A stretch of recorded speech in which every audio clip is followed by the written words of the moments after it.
Hello, everybody. My name's James. Welcome to the Clayton and James Show, where Clayton is still suffering following Cole Palmer's appearance on Monday night. No, he did not get Justin Kluivert 22 points off the bench, but I would like to thank Levi Colwell for not turning up because Timothy Castagne's 6 points for me in the last game week was like a mega haul. How are you, Clates?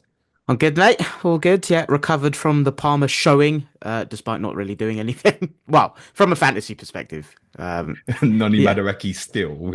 We will talk about the Monday night football in a bit. We're going to cover off some of the football from last night's Champions League, which included, I'm going to guess, one of the most bonkers football matches that people have ever seen. The Benfica Barcelona game, which featured an XG of over 7. We'll touch on some stuff Villa Liverpool, kind of fallout of their games from last night. We're going to talk about Denis Law and obviously his sad passing from last week. Eurofocus takes us to Germany this week. And on this day, like last week, is from 30 years ago. But we shall start with the Monday Night Football, which Clayton is going to leave very much to me, I believe, because he didn't watch it. Is that correct, Clayton? Correct. Highlights for me. So didn't watch the game. What were the takeaways from it? Firstly, obviously, in selection, obviously, no Colwell, but we presume not a serious problem. But no Lavia, no Enzo Fernandez. So, in fairness, Maresca did highlight 4 players on Friday that were a problem. It does even sound like that in Cole Palmer's case, had the game maybe been on Saturday, like maybe he wouldn't have played. Oh, wow. Okay. And he wasn't at his best, I would say, although there's a reason for that, I think, which we'll talk on to tactically. So Chelsea played Reece James at right back. Trevor Chalobah straight back into the team, played really well. Left-sided centre back. It was a rare start for Keenan Dewsbury Hall. What Chelsea did tactically in the game, which eventually kind of really wore Wolves down, was within possession and moved really into basically a 3-1-3-3 system. Okay. I So was trying to what? visualize that in my head for a sec. Yeah. So think of it, like a 3-2-5 within possession, what a lot of teams do, that kind of line of five at the top. And we have seen a little bit of teams go ultra aggressive and try and get into a 3-1-6. City have certainly done it. Brighton and a few other teams have tried to do it as well, which is so aggressive. Really trying to pin an opponent back. Just can't come out and be aggressive at all, especially if a team wants to go man to man. If a team's trying to put like a front line of 6, like you're not being aggressive against the ball. You need to break out of that structure. So what that looked like for Chelsea was Reece James sitting in deep, Mark Cucurella moving from left back, but base into a really hyper left-sided kind of 10 position. Kind of similar to the sort of thing Destiny Udogie would do. But Cucurella, the amount of time, it was so obvious really early in the game. Whenever Chelsea got the ball wide, he was going into the box. Right. So that goal, it felt like it was coming, did it? A little bit. I wasn't Yeah. surprised to see Cucurella get on the end of it for Chelsea's second goal. So Casado sat as a base as like a single pivot. And Dewsbury Hall played to the left of Palmer. So what it meant was Palmer wasn't operating in the half spaces, it kind of where you really want him in that right kind of left half space. Once I saw Dewsbury Hall was lining up to the right of Palmer, I thought, he's back in that left half space.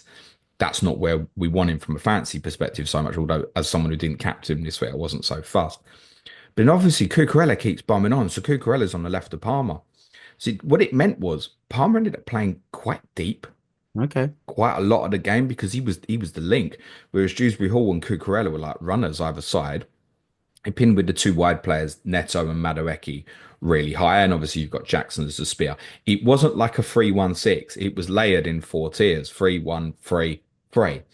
But then essentially you had periods of the game where Palmer's on the ball and he's got 5 players ahead of him, Yeah, which and is fine because he that's where can you want pick him. up a pass, but you want him at the top end from the When I say that's the where you want him, fantasy I mean, perspective. yeah, not from the fantasy perspective. Like as a manager, thinking of his skill set and stuff. For a fantasy perspective, yeah, I don't like hearing that. No, and I do think it was something that was operational by virtue of what Chelsea had available. What Maresca said is, he said Fernandez would be back before Lavia. Lavia really unlocks the door for a lot of these Chelsea assets to be worth considering, including Enzo Fernandez. I don't know if any of these are going to be back available for Manchester City at weekend.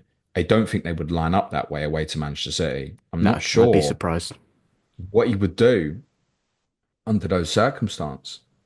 I think probably they've got good minutes in Reece James with the idea probably to play him again. But actually, that now looks really light in the central midfield area. I mean, could Dewsbury Hall just kind of sit back a bit more of a conventional double pivot with Caicedo? I like him. Like he was outstanding for Leicester last season. That every bit I watched of Leicester kind of in towards this season and bits of last season, it was their standout player by distance. But I don't think he's the standard of Chelsea. No, but he's not going to be playing consistently, right? So like for a one-off game, because whenever I watched him, especially at Leicester, I always thought like really good box-to-box kind of profile, good engine on him. So, I mean, with a Caicedo, I feel like that partnership could work quite nicely in a double pivot in a one-off game. What they did at the end of the game was they put Cucurella into central midfield, as in Is it that's where not you're actually inverting just as a no, fixed? just Okay. actually, and obviously the game was won by this point, but that's actually what they did, and that might be what they do at City. He's played like Gusto and James as the fullbacks. Again, this might be a little bit dependent on say Levi Colwell's fitness and obviously Enzo Fernandez. Play Casado and Cucurella together, and then layer it however they want from there. And If it might just go back to be looking like a quite orthodox 4-2-3-1, even possibly. yeah, what would you put your money on right now? Him doing against If they City? ever got anyone back available, I think Cucurella might play central midfield. Wow, that would be one to watch.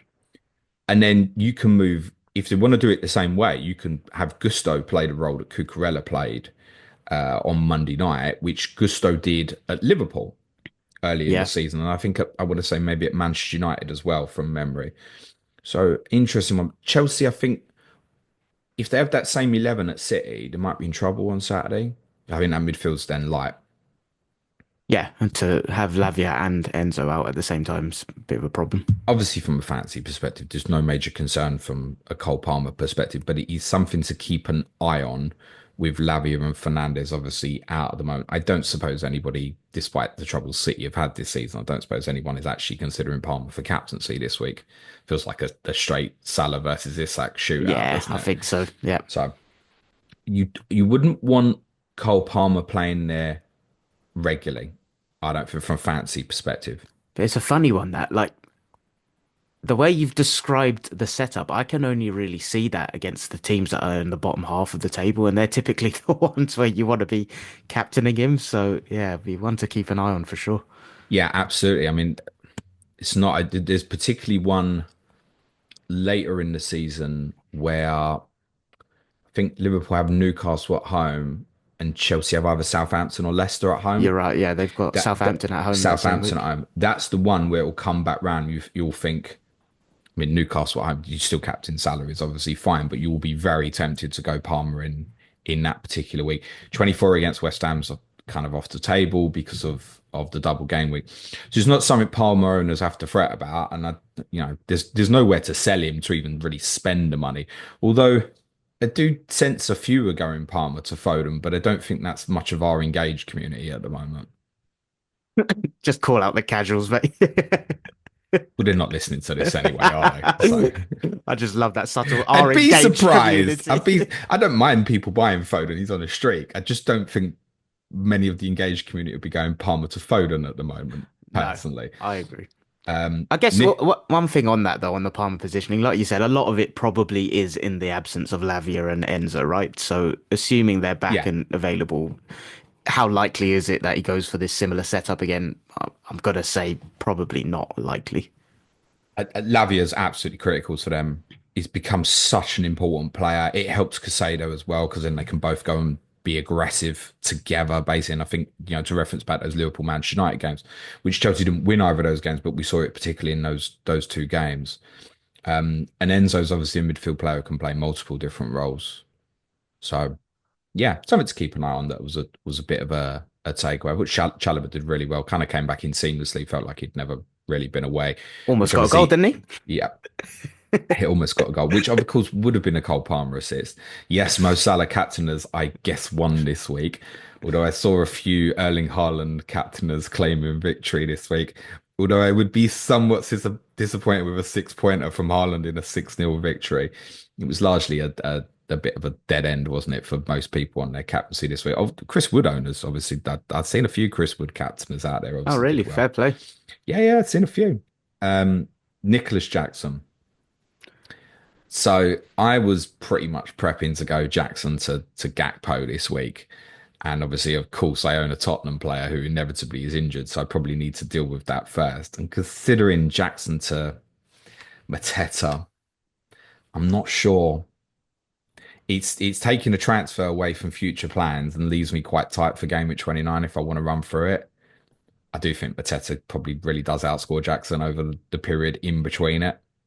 I'm someone that Jackson's falls. fixture in 29 is not great. It's Arsenal away, I mean, but how did he look? Because I'm someone when I assess Jackson, I am that person. I've been done by this before with like the likes of Timo Werner and other players that have escaped me. I love data, right? Like I really like XG. I look at it as something that's predictive. Like, okay, the goals will come, but that's not always the case with players, right? But like I said, I didn't actually see the game on Monday. Like, did he have chances? Did no. he?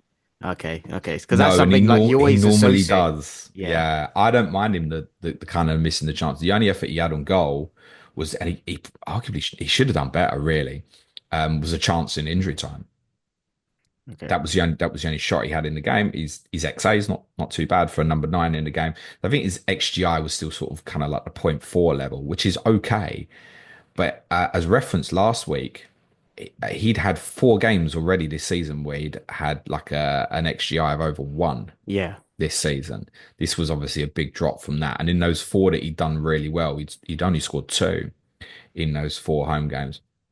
Kind of depends how I want to look at it, right? It's like West Ham, Leicester, Southampton still on this run, but then the away games aren't great. You've got like City, Brighton, Villa, and then obviously it's Arsenal 29. I haven't decided yet. And most people be like, just sell him, James. I know. But I also factor in that I might end up holding that wild card longer beyond. And Chelsea's fixtures actually from 30 are then great again. Yeah. Am I going to sit on this fella for like another 10 weeks or It's so? it's a tricky one. It definitely feels with the City game on the horizon, it feels like that may be the fixture that forces people into a decision in a weird way. But I feel like once you get past City, you're probably keeping it then. Especially with West Ham at home. Like, are you really going to sell him then? The other thing is it's January the 22nd. We can't rule out Chelsea buying forward. Fair. Yeah, fair point. When At the does the moment, window end? at the moment, I don't think there's much threat to him. And Kunku's not really a threat to No, him. that was the other thing I was going to say. Like he's yeah, I don't think he's a threat either. He's going to get consistent minutes in a decent attacking team. And yeah, the fixtures are a mixed bag. I think, like you said, there's 3 decent home ones and then 4 really tough away ones. But I don't know that Chelsea team. They always feel like they'll create chances to score goals. And I know you're saying he wasn't in and amongst it on Monday, but I mean they had a different system, different base and stuff. So yeah, He I back him. he does show good tactical variance, Maresca. Yeah, I like him as a manager. I Yeah. think he's yeah, I think he's got something about him. For Wolves, I guess oh god. no, shoot, go. No, just I didn't realize Chelsea hadn't won in the league in 5 and saw that pop up as a Yeah, stat. and So across a really good run of fixtures as well. yeah, so they It's been probably a needed that. disappointment. Yeah, absolutely. Wolves did something very interesting in the game. Um, Good or bad. switched Semedo and Ait Nori, and I'm not sure why still. So it started as per usual, Ait Nori left wing back and Semedo right wing back. And it didn't take Anything to long. do with Chelsea's wingers? I guess Madueke, Neto? so. I guess so, yeah. But maybe something it wasn't happy with Ait Nori going up against Madueke. Wait, did you say did he switch it in the game or from the Yeah. off? Oh, right, No, okay. within the game quite early, went Semedo to left wing back and Ait Nori to right wing back. Was interesting. A lot of the headlines on Wolves, listen, there's no disgrace in getting beat at Chelsea. They had a really good period just after they equalised, which came from a Robert Sanchez mistake. I loved Maresca's defence of him, by the way. What was Somebody his got asked, he defense? was like, oh, that's Sanchez full error this season that's led to a goal. And he's like, yeah, he saved us in more than 4 games. Fair play. And just shot it down completely. I was like, okay, fair enough. I've Um, seen that moment though. Yeah, not great. the game was quite laboured for a bit. Chelsea scored, which came from Cunha not getting far enough up the pitch quick enough or out of the box quick enough. When Adarabioyo scored, and then Wolves equalised through the doc Matt Doherty, and they probably finished the first half the stronger, but the second half it was just so easy for Chelsea. Not that they were creating chances at will, just the game was just really easy. There wasn't a doubt from once Chelsea got back in front.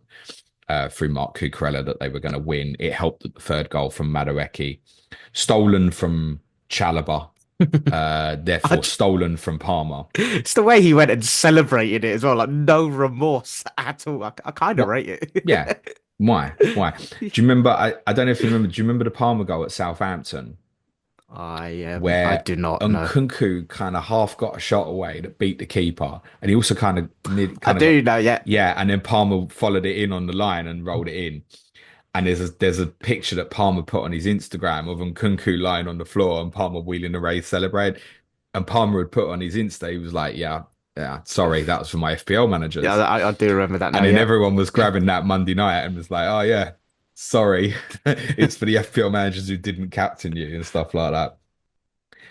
Um, for Wolves, the headline on this right now is, of course, around Cunha.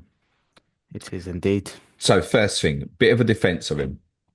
Liam Keane, who's a journalist who covers Wolves, sent a tweet out after the game saying Cunha straight down the tunnel, And it got i.e., community noted, didn't it? yeah, have you seen it? I have, yeah. It has had community notes on it because that is absolutely incorrect. I've seen a video which is taken from the shed end, which is where obviously the fans have half of that, where you can see the players all shaking hands, etc. It's shake hands with the refs, all that kind of jazz.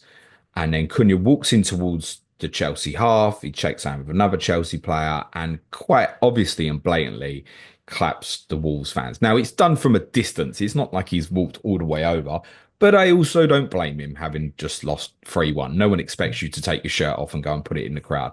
Absolutely. Did he acknowledge them? Yes, 100%. So we have to, if anyone's got that narrative that he went straight down the tunnel, we've got to correct that.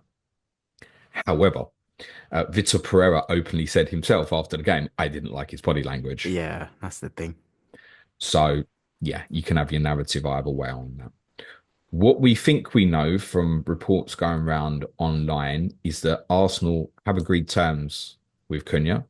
That's come from Team News and Ticks, who we know is very well informed. So I think we can believe that. There obviously isn't agreement at the moment between Arsenal and Wolves. Cunha, we were led to believe a few weeks ago, had agreed terms on a new contract with Wolves. Oh, That wow. was the Okay. kind of headline. Yeah, it was a headline that went round. Cunha's agreed terms, but the ink didn't hit the paper. Hmm. So Arsenal are interested, and since then it's come out somewhat bizarrely that Nottingham Forest want to go all out for him as well. I say bizarrely, I don't mean this disrespectfully to Forest, but I think there's only one choice that Cunha makes under that circumstance, as good as Forest have been this season. Can you see Cunha in your red before this window closes? Feels like it could happen now to me. Yeah, I feel like with what the noise is at the minute, yeah, it seems like it's possibly heading that way. I'd say this, I'd be surprised if he's still in a Wolves shirt, the way things are being spoken about at the minute. Whether that's Arsenal, whether that's someone else, I don't know. Just because I think, yeah, there's one thing having personal terms agreed, right? But then you still need to agree a fee with the clubs and stuff. So I don't really know what numbers are being speculated on there. But yeah, even there was a couple of Wolves guys tweeting last night that I think they're just like uh, podcasters and stuff, but like quite well informed around their club, saying they'd be surprised if he stays with Wolves at the end of the window and stuff. So yeah, one to keep an eye on. Mm. I'd like to see him at Arsenal, but I think with stuff like that, I always like to just wait, just see. And yeah, I don't like to. I'm going to pretend I'm a Premier League manager. I'm not going to comment on another team's player until they're in my club's shirt. It feels inevitable that he was probably going to move on from Wolves in the summer, and I think In the Wolves summer, fans yeah, would not have now. accepted that. Especially with They're in too much shit, aren't they? Yeah, it doesn't feel like timing wise. I mean, we were speaking, can't remember if it was a patron pod or one of the public ones, but we were talking about the kind of bottom three being the promoted teams, but Wolves being in and around it. Uh I think they're joint on points with Ipswich and like Cunha to leave in the middle of this, especially with the run, they've got a tough run coming up. It's interesting timing. You know, they've It conceded more goals than Southampton. No way, have they? Yep. I'm And not. what's that? 51 then, I think. Yeah, well, you have 51. Southampton conceded 50. Leicester 48. Ipswich 43. West Ham also 43. My team only on 35. Then if you saw people on my deadline stream telling me that going into this game week, Tottenham and Crystal Palace had the joint best away records this season. That was inevitable. Tottenham were then going to concede a few at the weekend. If Wolves lose Cunha and then have a few injuries in midfield as well. Lamina looks like he wants out. If you then take like Andre or João Gomez, I mean, particularly João Gomez is a really good footballer. To be honest, it was Wolves' best player by distance, João Gomez. If you took one of them out, particularly João Gomez, then They're in trouble they're in then. a shit. I mean, do they? The thing is with them, I feel like even with say like an Ipswich, let's say there's a few clubs been linked with buying Delap now. If Ipswich got big money for Delap, I think that's getting reinvested. Yeah. I don't know with Wolves and the ownership there if they even throw the money straight back in. Yeah, probably. They'll probably find someone from their contacts to come in and possibly do a job. But I don't know. I know we're going off topic here, but Ipswich got Enciso in, right? So, I mean, they're kind of bolstering to their squad, and I think that's a great move for them. So, be interesting to see if Cunha goes, what Wolves do there, because they need to do something. Yeah, it does look like Cunha could be on the move, and obviously he'll be of interest. I think a lot of us had eyed up buying him back in fantasy who have not been on, kind of in the build up towards the blank. He might end up being the I don't want any Arsenal attackers at the moment. If he's playing for Arsenal, that's obviously very interesting at his price. I think he's dipped below 7 now, hasn't he? I couldn't tell you what he is, to be fair. I'll have a Where look. would you see him fitting in? In the immediate, off the right, while Off the Saka's out. right. While Saka's out, yeah, I think so. And then long term, like from a squad building perspective, I've said Arsenal need, in my opinion, two things between now and the summer. One is a forward that can contribute in all positions across the front three, that can contribute like Trossard did when he first came in, that can then become a dependable squad rotational option, and then go and get the big dog in the summer. Working on the assumption you can't get the big dog in Jan. So, yeah, in the immediate, I see him off the right personally. And then long term, just a very good rotational option to have across the front three. He's an absolutely brilliant player. Definitely good enough to play for you, by the way. I'm just not sure where it fits in. I know what you mean, but yeah, I think he'll have quite a free role within the team. But I think like what's the one thing I've been screaming out for the last couple of months, right? It's kind of individual brilliance, the ability to Oh, create. he's got that. He's got it, right? He reminds me a lot. I think, again, I don't want to get, don't want to talk too much because he's not actually an Arsenal player, but I see a lot of similarities with when Jesus first came into Arsenal and that kind of excitement factor and stuff in terms of what he could bring to the team. So, yeah, one to keep an eye on. Okay, let's talk Champions League stuff. Firstly, Nuri Sarin sacked by Borussia Dortmund this morning. The sporting director very bluntly said, "We ain't going to talk about this while we're in Italy." They've obviously got back to Germany and pulled the trigger. So he's been sacked by Borussia Dortmund following their defeat to Bologna. I think that might have been Bologna's first victory in the Champions League. They're still going out. Dortmund were in a position of strength. They're not now. But I guess the main conversation for last night is this absolutely bonkers game of football that happened in Lisbon in the pissing rain, as I said, with an XG of over 7, 13 big chances in the game. I put a challenge to our patrons last night. Find me a Champions League game that's had an XG of over 7. No one's managed to do it yet. So if people know one, smash it in the comments or in the replies on socials. Be interested to know. That is wild. Yeah, bonkers game. So I had the goal show on because I like just I think especially with the Champions League games, I always get a bit of FOMO in terms of what game am I going to pick? Am I going to miss out? So I like the goal show because it just shows you all of it. And this one just got off to a flyer straight away. I think it was 2 minutes in, their striker got off the mark. Lewandowski then got one. I think it was a penalty, his first goal, 13 minutes in, and it kind of you could tell it was setting the tone for it on the goal show where they just had that like Chesney. So that I mean he came out of retirement to go and play for them, right? And you can tell he was retired. I'll just say that with some of his decision making and goalkeeping for some of the goals and some of the incidents there. But yeah, absolutely bonkers game. It just end to end, just unbelievable moments of attack and just yeah, it was just fun. It's just real fun to watch. I kind of wish I had it on. permanently rather than the goal show. But to be honest, there was a lot of things going around the night that made it quite fun to have that on anyway. Like the Atletico Leverkusen game was going mad. Even the PSV Red Star one. I know that doesn't sound like a massive exciting one, but like there was a chance at one point PSV were going to bottle a 3 goal lead and stuff. So like that was It did quite have a player exciting. sent off as well, didn't it? Yeah, but like that was quite exciting to see it going in and stuff. But yeah, the Benfica Barca one, absolute carnage. And it was one of them. You just it's got to be some kind of bias, but as things are panning out, you're like, Barca are going to go and do this now. And I think Benfica almost went and did it themselves, and then Barca went the other end, and I think it was Rafinha that got the final goal in the last minute. But yeah, Yeah, carnage. I mean that encapsulates it, isn't it? Because Benfica are pushing for the winner. Basically, you cross the line of you've just passed the final minute of added on. It was 4 minutes added on, and the clock's past 94. Benfica got a free kick, and you think it's going into the box, and they either score or as soon as it comes out full time. There's an appeal for a penalty, a big one, which considering some of the penalties that were given in the game, which there were Ah, three, they were quite yeah. soft. I mean, this in comparison could have been given as well. I don't think it is personally. Ferran Torres, who's come on, plays this blinding ball down the wing, which I don't know why Joe Cole was so insistent it's a hoof. It's a magnificent He pass. was so annoying to listen to last night, by the way. And then Rafinha is obviously isolated, but in a wide area, and he's obviously he's only got one option: is to go for goal himself. And he comes on his left foot. He looks like all day long it's the old Aaron Robben bend it into the far corner.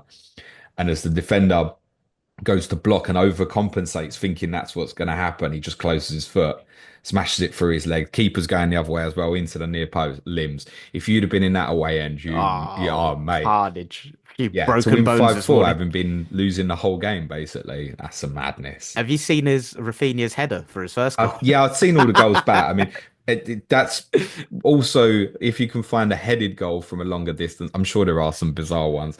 Maybe in the Champions League, you might not find one that's been. I mean, he scores a header from what 30 yards or 25 Yeah, I yards. want to Or say 20, 25, maybe, but it didn't just he smack off he his head, meant did it, it? didn't He he? did, Kind yeah. of. He kind of readjusted his head, didn't he? It didn't just smack off his head and bounce in. He did adjust himself. Like the reflexes there. Jesus Christ. I mean, he's obviously not.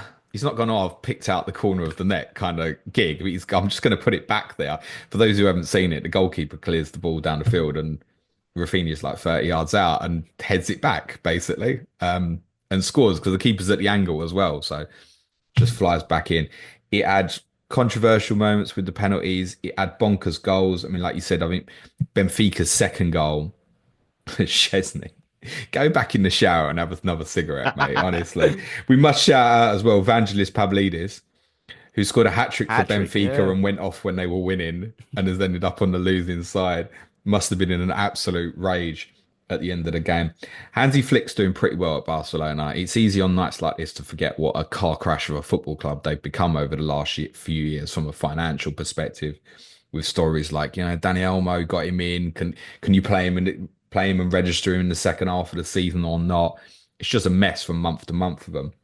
He's doing pretty well. The general consensus at the moment is with them boys up front, Yamal, Lewandowski, and Rafinha, good enough to beat anyone, but not strong enough defensively. Yeah, and their high line gets spoken about a lot, right? I think was it against Bayern and Real Madrid that they deployed it and did it successfully, and it kind of squashed all of that. But there's every time it goes wrong, people like anything in life, they speak about it. But yeah, he's doing a good job there.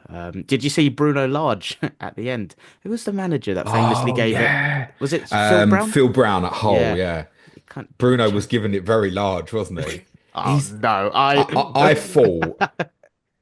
I mean, I've not watched the game, but to score 4 goals against Barcelona, you've obviously put one hell of an incredible effort into the football match, and you so nearly won it.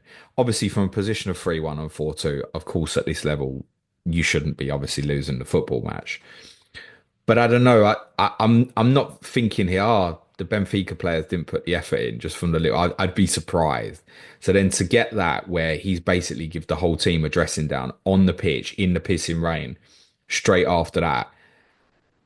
Okay, yeah, I'm not sure about that at all, mate. no.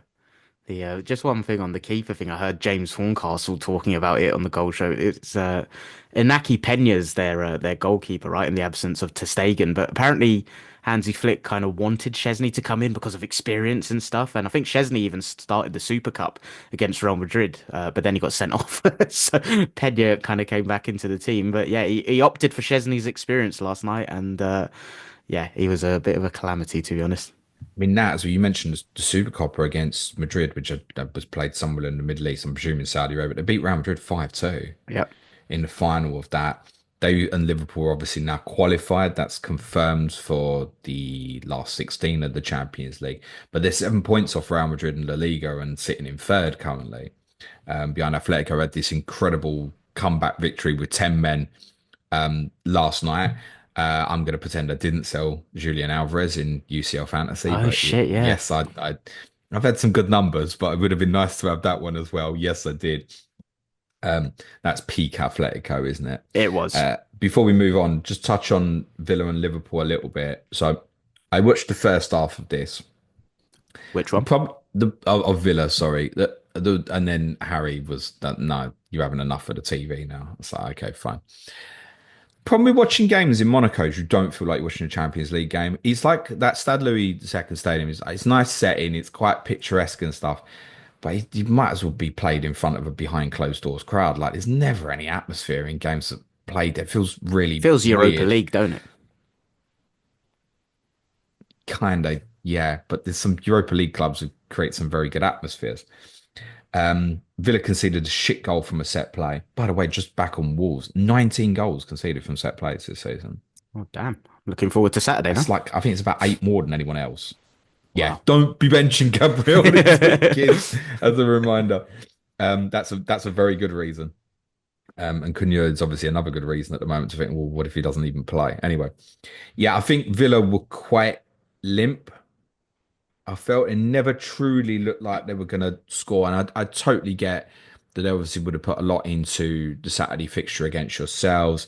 They played Everton Wednesday, so schedule wise, it wasn't great for them. This has been an early kickoff as well. It was just a bit disappointing. I felt Emi Buendia played all right actually on what I saw. The word from the Villa guys at the end was they've obviously ended up with Duran and Watkins together towards the end in the second half, and it just got worse. They were in a Yeah, position of control and then actually got worse for them. And I've seen that a few times this season where, and I understand putting those two boys on together when you need a goal, but just lose all control of the football match yeah, that's from what I now. felt when I've seen them together as well. Yeah. For Watkins owners, I presume there's not many Duran owners out there. For Watkins owners, obviously West Ham's not till Sunday. I don't think there's anything to give fault that Watkins wouldn't start against West Ham on Sunday. I am pleased that Villa have been sucked back into the shit. Not because I have a particular dislike for Aston Villa. I hope they do well in the Champions League. But we've obviously got them in the FA Cup fourth round on a Sunday. And obviously, if they have to play in Europe the midweek afterwards, that would be quite helpful to me. If they have to maybe not play with their strongest team. Yeah, they've got Celtic at home now, don't they? So they Well, need as to win that. discussed on our Patreon podcast yesterday, 16 points is maybe not going to be enough. It might be quite dependent. If the likes of Milan and Munich, I think there's one other team as well on 12 points, they win tonight, it's going to drop Villa to sort of like 11th, 12th. So if the teams ahead of them get the results on the final day, yeah, it does look like it's going to be a point more all round than what we'd expected. One other interesting note from last night, well, obviously Stuttgart winning in Bratislava. There's a knock-on consequential impact on that, possibly on Manchester City a little bit, should they get beat tonight in Paris, where they are going to drop into, I guess, the elimination zone. They've got Bruges at home last game. They obviously have to win it. Presumably, from a goal difference perspective, that would be enough, but they would absolutely have to win. There would be Yeah, no doubt about it. Liverpool obviously rotated a smashed it. few. We have an update on Diogo Jota that he's out for a few weeks. That gives clarity on the forward situation a little bit more. Complete rest for Cody Gakpo last night. No reason at all to think he wouldn't start against Ipswich. I think if Nunes had another good night like he'd had at Brentford at the week, he might think, do I want to run with this? He's not scored last night. I'm pretty sure it will be Gakpo up front. There's no reason for them. They're guaranteed a top two finish, I believe. There's no reason really for the likes of Salah, etc., to play next week in Eindhoven. Although I did see a line from one of our patrons, Dave Hunter, who did point out a good point. Obviously, Liverpool got Gakpo from PSV, who they're playing next week. So might he want to particularly play in that game? Yeah, That is a possibly. that is a possibility. But we would have to think at the moment that's now clear for the next couple of weeks. Salah, Gakpo, Diaz will be the favoured front three. Yes, you could have rotation, but it is more likely to be in next week. PSV Eindhoven, the Plymouth Argyle FA Cup game. They probably do pick their strongest team in the league in the majority of games. Whether that includes Andy Robertson at left back, I don't know. Chimikas played last night. So too did Connor Bradley. It was a rest for Alexis McAllister last night as well. Had a lot of chances. Liverpool took the lead through Mo Salah. Very well taken goal, 1-on-1 position. Bends it from the edge of the area, no problem. He didn't get the second, paid the price for it. Jonathan David, who's out of contract and is being linked with a huge number of clubs at the moment, equalised. Harvey Elliott restored Liverpool's lead not long afterwards with an effort from distance that was deflected. So Liverpool confirmed absolutely through. So if anyone was doubting double game week 24, it's on. Absolutely 100% now. We had a sad loss last week of a great footballer. Now, this is difficult for me to talk about, and it will be for Clates as well, because we never saw him. We can only rely on the bits of footage that go around, and I guess for me, even more so, it's tales from my dad, right? So last week we lost, unfortunately, Denis Law, who'd been ill for a while. He was diagnosed with Alzheimer's and vascular dementia back in 2021. But Law is a name that has always been very familiar to me because the amount of times my dad used to talk to me about Law, Bobby Charlton, and George Best was just, you know, I guess arguably maybe the greatest front three Britain has ever seen. Yeah, Maybe. nicknamed the Holy Trinity, weren't they? Yeah, and Law was a master goldsman, goal scorer, nicknamed either the Lawman or the King. The King, yeah. Um, and to be nicknamed the King when you had those other players around you as well is quite remarkable. Some of his goal scoring feats are ridiculous. He began his career at Huddersfield Town. It's obviously a Scotsman, and moved to Manchester City. For, I think it was about £55,000 in 1959. Did very well in the 60-61 season, scoring 19 goals in 37 appearances in the first division, or what would now be the Premier League. And he moved to Torino in Italy, who's obviously Juventus's rivals. And it was a spate of English and British players who went to Italy at that time, like sort of Jimmy Greaves, for example, being another loads. It wasn't that uncommon in the 60s for a few players to go out there. But like Greaves, Law didn't settle particularly and came back, having been obviously a record buy for Torino, a British record buy for Torino from Manchester City. He was then a British record buy again to go back to Manchester, but this time to United.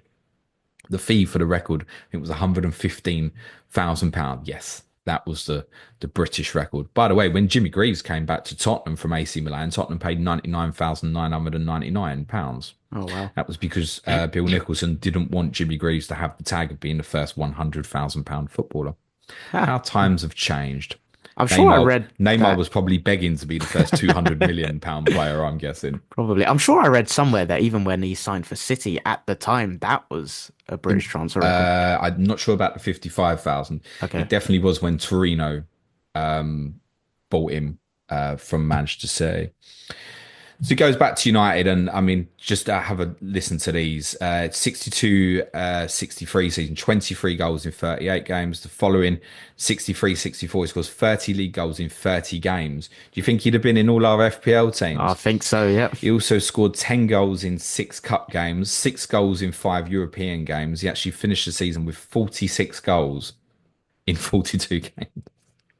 That he was a major marksman, more than a goal a game. Also scored 39 goals the following season, 24 and 25 following that.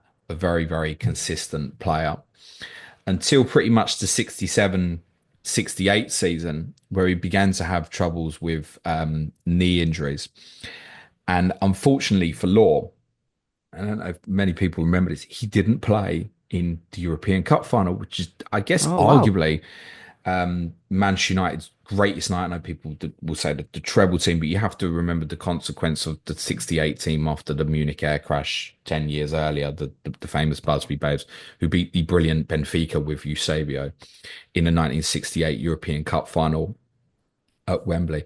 Yeah, Laura had knee issues pretty much going on all of that season that he didn't ever particularly recover from. And it doesn't sound like actually he kind of got the best care to properly recover.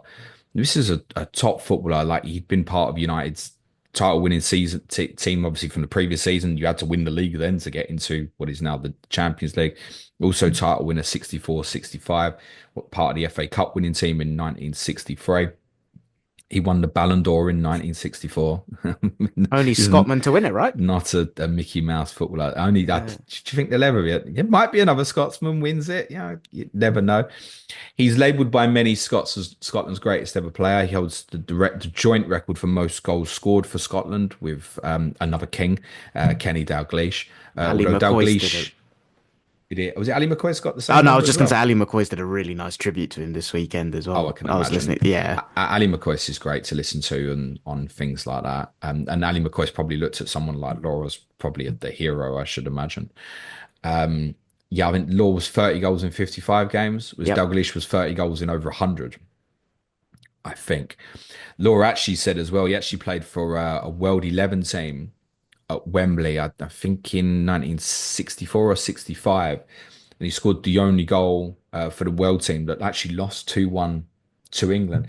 Imagine that now, England playing a World 11 team. I'd quite Sounds like to like see that. sounds like fun, actually. Yeah. But he said it was the greatest honor of his career, Oh wow. even more than winning the Ballon d'Or, was being selected to play in that team. I guess it was considered quite a prestigious game, and he was selected to be the forward for the world team. So I mean, that speaks volumes of what he was I think as a player. is he third in Man United's all-time top scorers as well? That would probably be right. I'd probably only Bobby Charlton And Rooney. and Wayne Rooney, obviously, Yeah.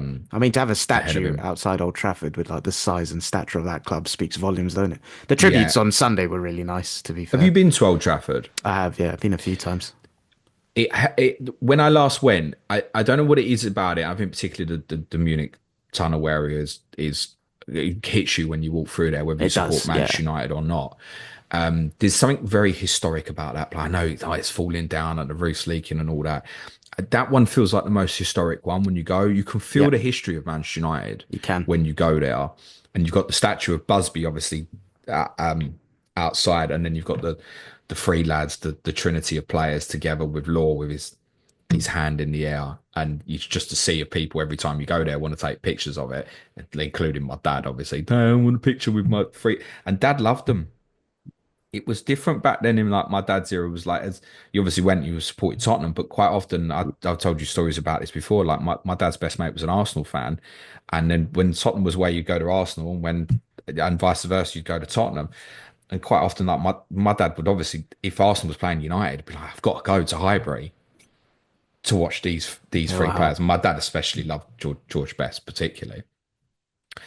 Laura obviously has said didn't really recover from the knee issues that obviously blighted him in that 67-68 season. His goal scoring numbers did come down fairly significantly. Stayed at United till 73, where ironically, it's believed that Law suggested that Tommy Docherty should get the Manchester United job. And then Docherty bombed him out. Said, no, we're letting you go. And he goes back to City for one final fling and one final season. And the story ends with this remarkable culmination of Law scoring a backheeled goal at Old Trafford, which confirms Manchester United's relegation. No, I heard that, yeah. We got asked a question on our Patreon Q&A about players respected by rival clubs. And it never occurred to me that it was probably the question was probably related to well, Denis Law is obviously respected by City and United fans because although he obviously did such great things for United, he's had two spells at City, which he could scoring this Sending them down. iconic, outrageous goal which he scored with a back heel because I almost feel like he didn't want to like turn and like power it in and shoot. Where it's like nonchalantly back heeled it, and he goes through like the keeper's legs and stuff as well. I wonder how he felt doing It's worth that. saying United would have been relegated anyway.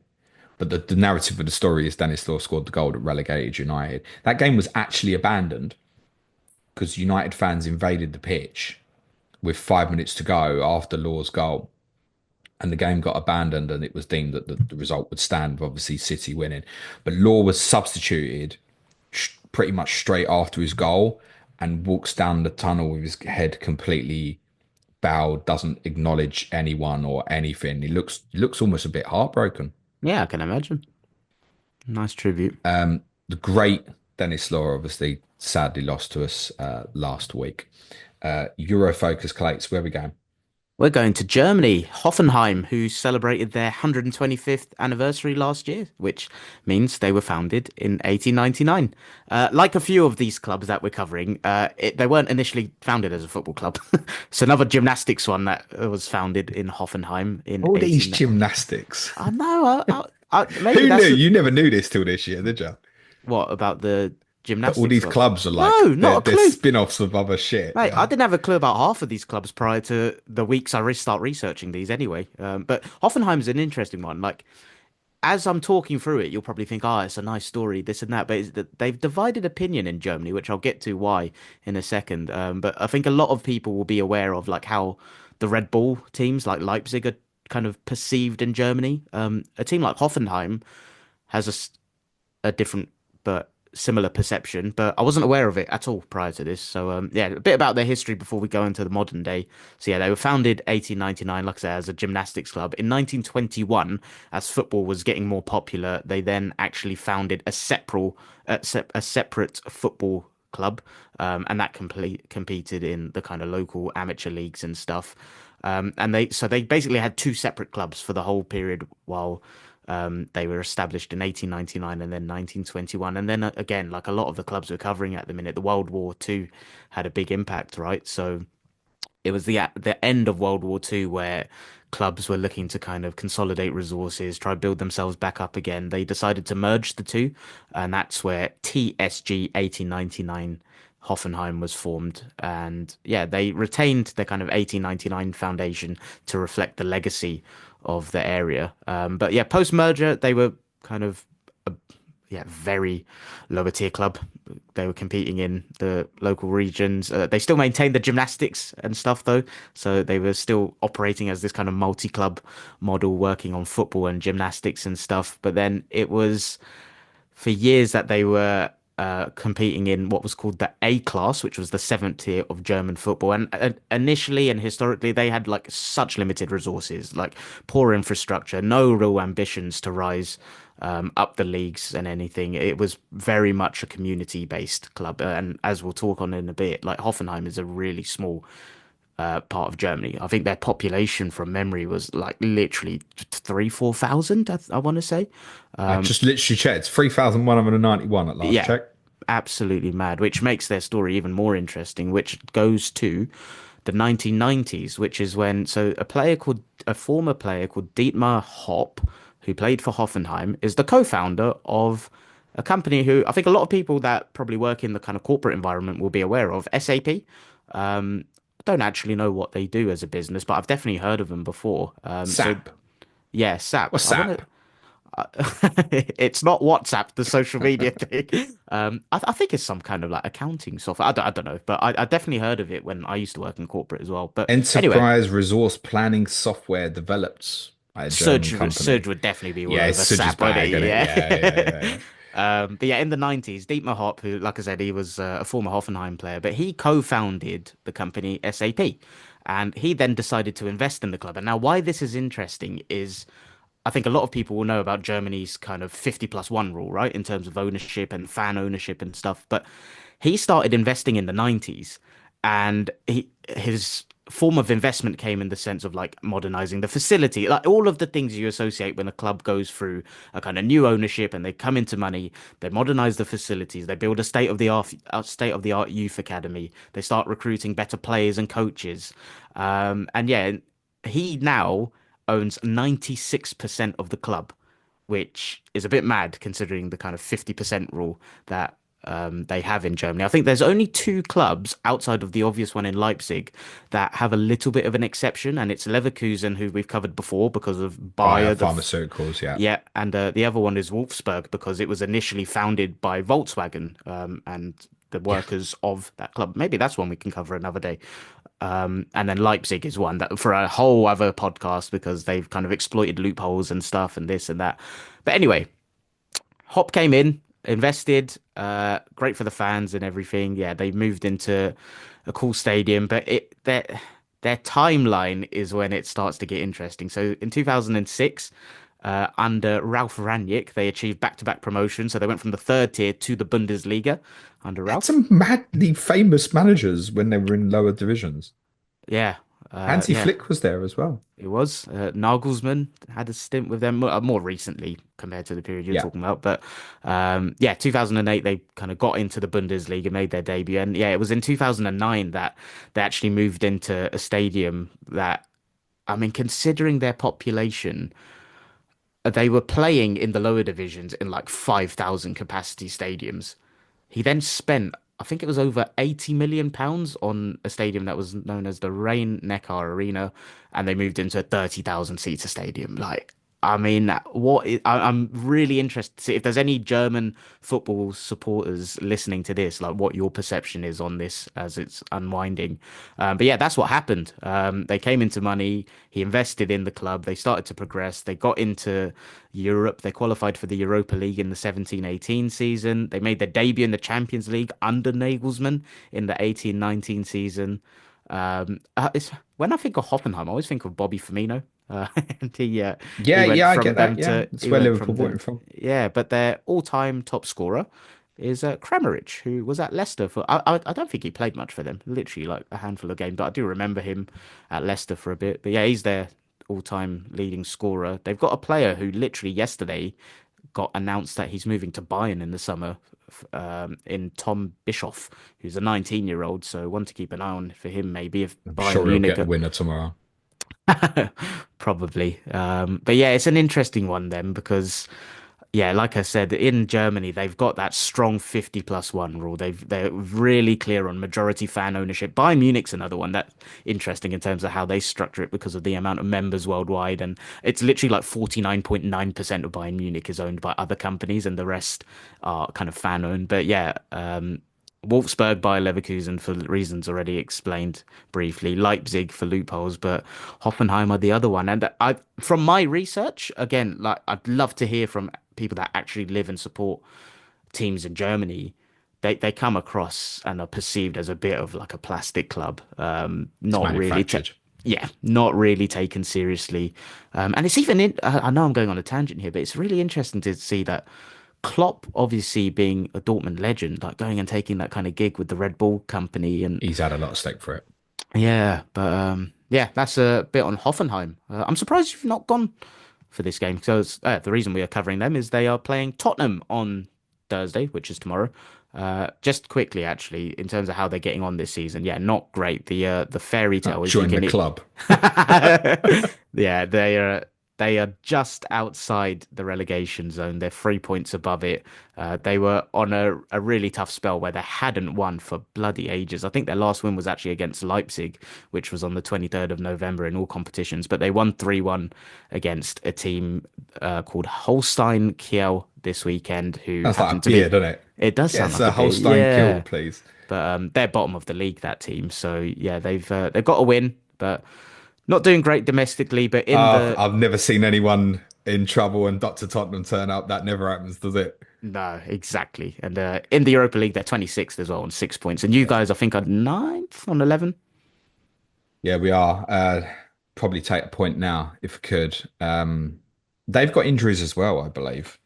Quite a substantial list. I don't know enough about their players to say how influential some of those injuries are or not. They do have their own injury problems. They'll probably play about four. I love going to Germany. I've said that to That's you why I'm several surprised he's not times. gone because I fucking love football in Germany. The problem is, I think if it had been 8 o'clock kickoff, I'd have gone. This is weird. That early kickoff kills it Why? because then essentially I'd have to go to stay. and you come back Friday. Ah, got you. Um, and there's things to think about, like podcast and family and shit. Yeah, yeah, And I went to Everton Sunday, and I'm pissing off to Liverpool in a couple of weeks for a couple of nights. Villa, and yeah, there's lots going on. And cost. The thing is, it really is literally a village, yeah, right? So I think the stadium's it's now. I think it's got to be outside the village. I mean, just put it into perspective. Their stadium is 10 times the size of the yeah. It's population. bonkers. It's worth saying their average attendance is about 24, 25,000. So he does often get filled. I mean, how many in terms of, oh, I want to go and see a Bundesliga match? I don't know how much relevance that is, etc. But it's the end of the arse to get to, mate. It's awkward because wherever you go, I looked, it was probably best to go London City Airport to Frankfurt, which is fine. But then you're probably looking at about another 3, 4 hours to get to Hoffenheim via like free trains and stuff. You could do it in about an hour and a quarter on a road. I looked at cab quotes and it was between 200 and 250 euros. You're probably doing that return. So Yeah. double that by two. And it's like, honestly, I was still looking up to about 3 weeks ago in terms of maybe going because I knew there's so many different ways. When Tottenham played, say like Tottenham played in Madrid for the Champions League final, you've got everyone from the whole country, Tottenham and Liverpool fans, trying to just get to Madrid. It's like everyone's going the same way. Because it's in a village, there are loads of different ways to go. You could go via Stuttgart, Could so be you quite a probably fun probably experience to weren't. do it. But you weren't going to get burnt on the pricing as you would as others. So it was Yeah. one that could be left later. And then the wife booked a night out for tomorrow night as well, which yeah, why are you booking a night out when Tottenham? You said you'd watch it on the TV anyway. Yeah, but now I got after the boy. And yeah, but it's Europa League. Yeah, but this shit's getting stressful now, babe. So yeah, once she'd done that, I was like, yeah, it's off. But I was honestly thinking about it all the way up to a couple of weeks ago. Because I love going places you're never going to go. Like you say, yeah, do you know what? It'd be a story to go. How did you get to bloody Hoffenheim? There's going to be some tales and stuff, isn't there? 100%. Even just experiencing it in that kind of middle of nowhere would be quite cool. I mean, it's not comparable, but when I went to the Allianz last year, like I found that was a little bit in the middle of nowhere once I got to the metro station and then had to do this basically half marathon walk around to get to it. Yeah. That's Hoffenheim, who I mean they need the result even more importantly than we do tomorrow. I guess considering where they are, I think 4 points will probably do it for us top eight. I think winning tomorrow would be great, and then maybe even rest a few for the final game. I mean, if we win tomorrow, we'll be in the top eight. I mean, that's guaranteed because United and Rangers are playing each other, so then it's absolutely in our hands from there. But yeah, I mean, God knows what team we pick Yeah, I was just going because to you can't ask you pick that. Region or Spence. Wait, why not Spence? Ineligible. They're both ineligible. Didn't pick Ah, them in the squad I knew that because about regular. I didn't we know that didn't about have enough Spence. homegrown players. Couldn't pick like a full complement of players. So I suppose and Kinski can't play either. Cup tied? Well, he can play for us from the knockouts, but I don't. I'm pretty sure he can't play tomorrow night. All right. He'd be ineligible, yeah, because he's played for Spa. So it'll So I be think Austin then? what you can do, and this is part of the problem people keep screaming about, oh, Tottenham need to buy this, that, and the other. Can only add 3 new players to the squad for the knockout stage. So presumably Kinski and Spence are going to be 2 of them. So if Tottenham buy more than one player, It's not going to be is unless you Spence not get going rid. back in the squad? Are you going to hope Can you that deregister someone? You're going to hope that Vicario's back quick enough, and then you don't put Kinski in the squad? Like it's really really awkward for us. So I presume it's probably like Austin. Austin's been on the bench recently. So it's probably Brandon Austin in goal, Porro, Dragashin, Gray, Davis. Basuma's hamstring injury now. That's the usual with us. Bentancur, I don't know if he might be back available, but it's going to be similar to Everton at the weekend, isn't it? I Yeah. guess. So yeah, I mean it's so light at the moment.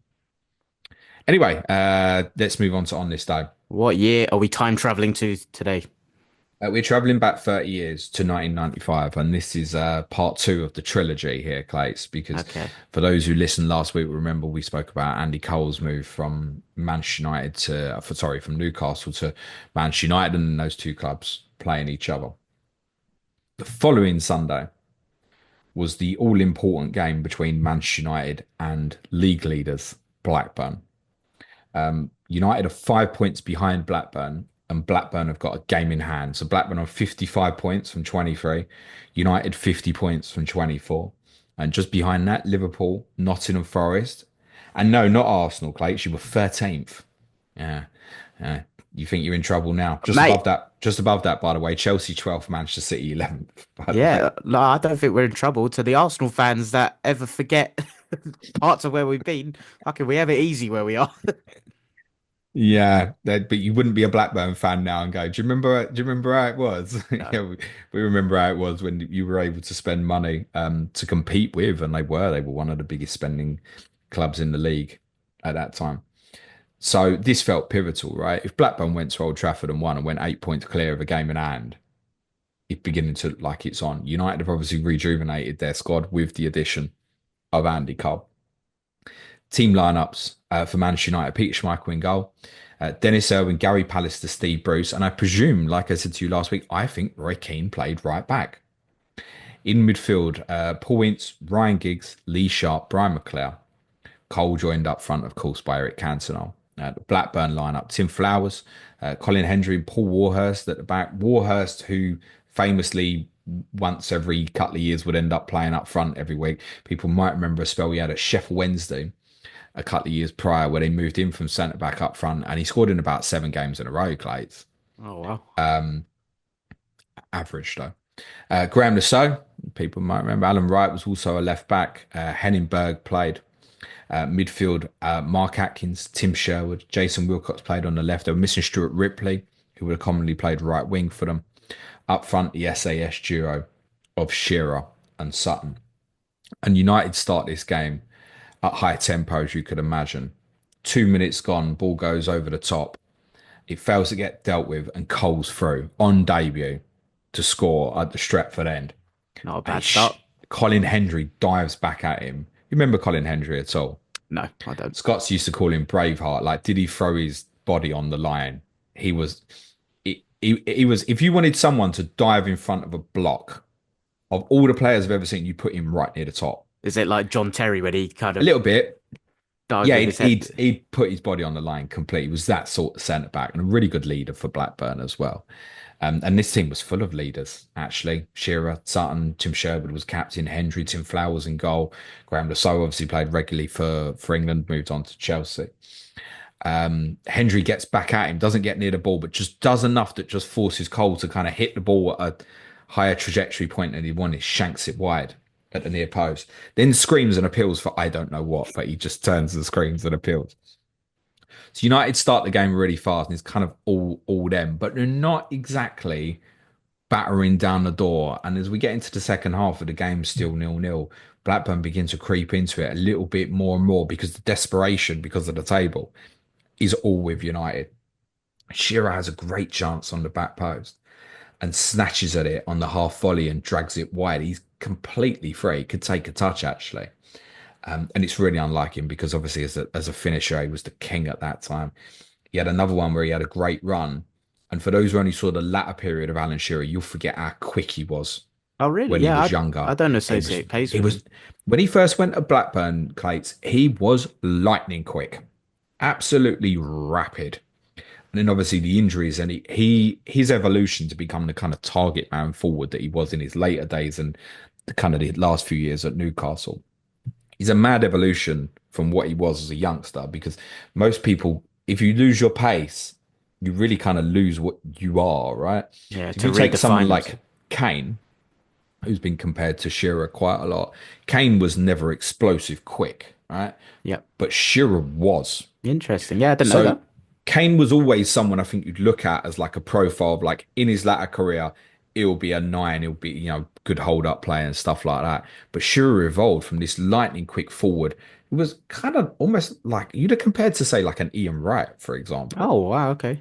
Yeah, in terms of that in behind, over the top running and speed and brilliant lethal finisher, nearly always with power as Yeah, well when whereas he the only when he got Shearer in. I've ever known is like not that electric Target one, man. just yeah, target man, the kind of elite goal scorer. So if you think of other speedy players at the time, say like your Ian Wright, or then maybe like later on, like your Michael Owens, for example. I know Owen didn't have the build, but none of these evolved to become like a quick player to like a target man. Yeah. So Shearer's evolution is a really remarkable one and so underrated through time. At the time, Sutton was, I mean, Shearer could certainly look after himself in the air. He was great in the air and he was already physical. But Sutton was more kind of the languid type player, if you will. Sutton obviously joined Blackburn in a British record transfer from Norwich City, which I'm pretty sure broke the Shearer deal. Would I feel like Roy Keane and Duncan Ferguson in between might have broke the British transfer record as well. Some And Duncan decent names. Ferguson obviously broke it when he went to Rangers Yeah. rather than going to say to Everton.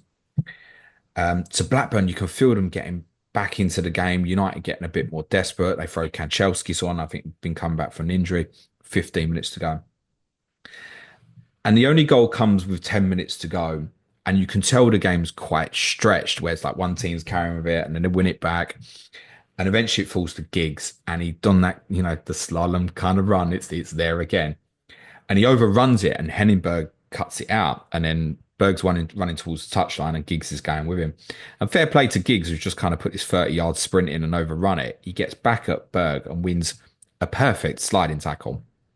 Whereas he's one of them now. It's not like, oh, he's gone through the player as well. He literally slides and kind of blocks the ball, and Berg just goes through him. So his feet are completely on the floor, gets up and whips in this cross towards the back post, and it's just a little bit too deep. But Flowers can't get it because it's going higher and over him. And Cantona's running on the angle, and he's running past the goal. And the only thing he can do is try and divert the header towards the near top corner. And he And he does it. does. Wow. And it's a brilliant headed goal because it's the only way that he can score. And he's running at an angle that's not like straight to goal. He's running past it. The ball's gone past the goal. And he just manages to divert his neck back and pops it in the near post top corner. And what minute did you say that was? It was like a That was few with minutes 10 left. minutes to go. Wow. Blackburn arguably deserved an equaliser. There was a very, very controversial decision at the end of the game, going into injury time, where a diagonal was played. Blackburn are pushing men forward, and Shearer does use this developing physicality to get up on the back post, heads it back across, and Tim Sherwood's arriving and beats Schmeichel to it, heads it in and scores. Why was it ruled out? It's disallowed by Paul Durkin. It was the referee by a push by Shearer. Was And it? he's so soft, mate. Man United getting dodgy decisions back He's then? so No soft. way. Let me tell you now, if it was one of them where if the goal had been given and it went to VAR, they wouldn't disallow it. Equally, I think if it had been disallowed and went to VAR, it would stand as a foul because you wouldn't say it's a clear and obvious error because there is an arm on the back. I don't think it would get given now. So it's remarkable that it was given 30 years ago. Yeah. Well, fair play. Oh, go on. I was just going to say, you can hear the whistle before Sherwood scores. It is quite quick. Shearer gets up, heads it. You can just about hear the whistle quite a bit before Sherwood heads it in. Fair play. Two questions. One was, who was that defender that you said would... Colin Hendry. Ah, okay, I misheard you. I thought you said David Unsworth. I was like, didn't he? I thought, yeah. Close. Colin Oh, Hendry, yeah. David Unsworth. I mean, he played for Everton, didn't he? David Unsworth. David Unsworth, famously, if people want to go down a rabbit hole, search when he played for Aston Villa or didn't. Okay, I'll He do that joined later. Aston Villa because he thought it was near Liverpool. You having me on? I'm not making this. No, I'm not making this up. He went from Everton to West Ham and he got homesick, and then he wanted to go back towards Liverpool, so he moved to Villa. But then he realised he was having to commute from Liverpool to Birmingham. It was like taking 2.5 hours to get to work and stuff. And he was like, I can't do this. So before he even played for Villa, he went to them. He was like, I'm homesick. John Gregory was the Villa manager, went absolutely nuts. They sold him back to Everton. Oh wow. Am I right in thinking It's a true story. he was a defender that was like quite a good goal scorer though? Or have I made that up? David Unsworth. David Unsworth had a strike on him. He'd take the occasional penalty as well. I don't know how you've That's got what. him confused with Colin Hendry. No, Nothing alike. no. I misheard what you said. That was it. Second one. What position did Tim Sherwood play? I always thought he was a striker. Central midfield, and he was the captain of this team. He joined us in '99.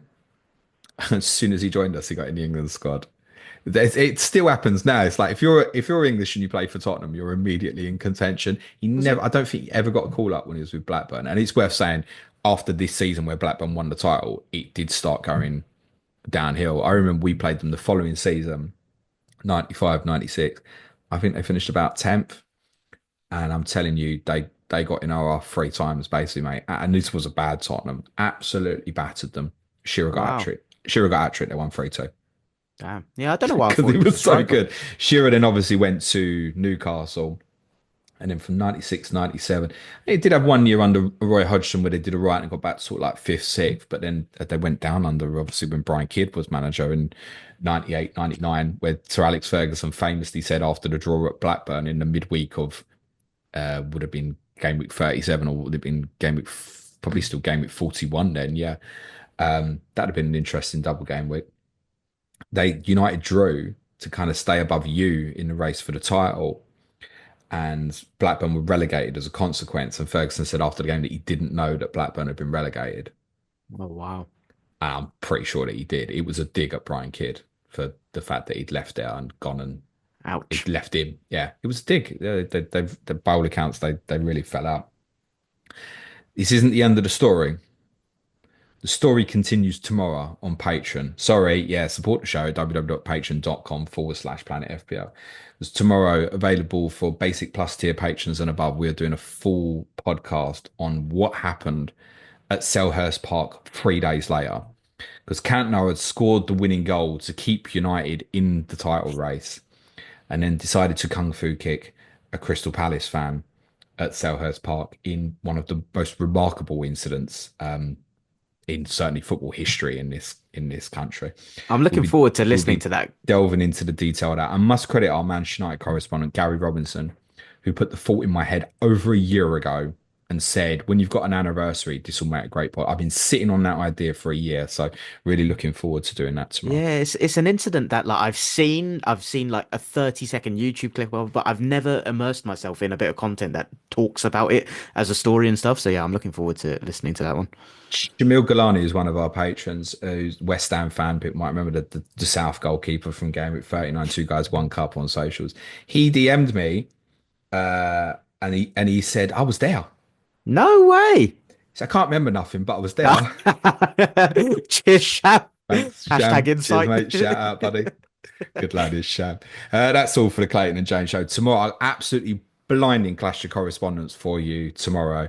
Bournemouth versus Nottingham Forest with Neil Grover and Mark Sutherns. Obviously, it's probably the happiest clash of correspondence probably ever recorded, bar this numbnuts who's having to sit there and mediate it in the middle. I normally have to act like a counsellor on clash of correspondence. Those guys are obviously delighted with what their two clubs are doing at the moment.